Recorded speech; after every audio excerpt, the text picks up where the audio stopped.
Hello, good evening to you. Women who work for Glasgow City Council marched through the centre of the city this morning dressed as suffragettes to continue their demand for equal pay. Having won a legal case last year, they're now demanding a transparent pay scheme and compensation. Suzanne Allen reports. What do we want? Equal pay! When do we want it? Now! In a week that celebrated the 100th anniversary of Votes for Women, those here kept up their push for equality. Last year, they won a long-running equal pay case against the council. It's now considering how to settle 11,000 claims for past discrimination against female workers. Some of those disputes began 12 years ago. Angry, very angry. We've been fighting this in 2006 and this is all these years on and we're still fighting. I've got a lot of colleagues that actually passed away waiting for this, and the Glasgow City Council has to listen to us because we're not going to be the underdog anymore. They argued that jobs like catering and cleaning should be paid at the same level as men in jobs like grave digging and refuse collection. The spirit of the suffragette movement is certainly being invoked at this rally today, but it's not just about the claims dating way back to 2006, it's about having a transparent, proper grading system and structure for pay. We're looking for these women to get a just settlement for past discrimination, first and foremost, but equally important is for a new pay and grading model that creates pay equality going forward. The spotlight is on equal pay. The BBC has pledged to do more, and female employees at Tesco are to launch Britain's largest ever equal pay claim.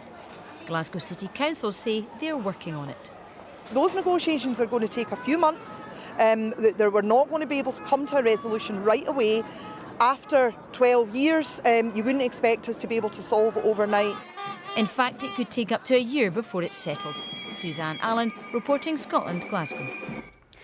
Rescuers searching for two brothers who went missing while walking in the Highlands have found a body. Police confirmed that the body of 56-year-old Alan Gibson was found this afternoon.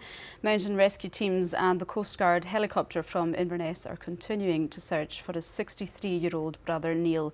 The pair had set out for a walk in Strathcarron on Thursday but were reported missing that night when they failed to return. A minute's silence was held at Celtic Park today before their Scottish Cup tie with Partick Thistle in memory of former player Liam Miller, who died yesterday at the age of 36. The midfielder played for the club from 2000 to 2004 before moving to Manchester United. The Republic of Ireland international had been suffering from cancer. It was Celtic who came out on top in that match, advancing to the quarter-finals with a 3-2 win over Partick Thistle. James Forrest scored twice in the first 10 minutes to put Celtic in control, but Thistle were back in the match when Chris Doolan pounced on a mistake by Simunovic. Forrest completed his hat-trick to make it 3-1, but a goal from Connor Salmon set up a nervy last few minutes for the home side.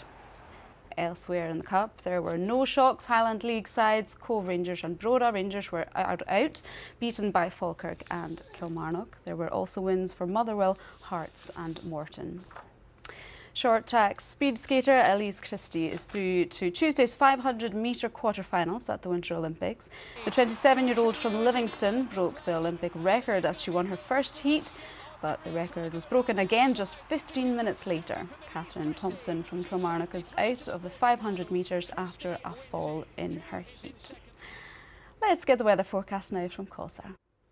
Thank you, Anne. Good evening to you all. Well, we have a spell of significant wintry weather for the rest of the weekend, and we've had some snow already on the ground, and there is more to come as we head through tonight and for tomorrow too. We have this area of low pressure making its way across the UK, and we'll see a band of rain, sleet and snow spreading in from the southwest, spreading eastwards, and we can have quite a lot of accumulations up over the hills especially. Now, the Met Office have several yellow be aware weather warnings in force from tonight all the way through to Monday for the risk of snow and ice, some difficult conditions on the roads. So here's that band of rain, sleet and snow up over the hills, but even to sea level at times as we head through the night. Some significant accumulations further towards the east, and then we're left with a mixture of clear spells and blustery wintry showers, temperatures widely dipping to around freezing or below. So the risk of icy stretches for tomorrow morning, and further showers mainly across the west and for central areas, sunny spells in between. The best chance of any drier and brighter weather will be further towards the east. And that's it from us, from everyone here on the team. Bye for now.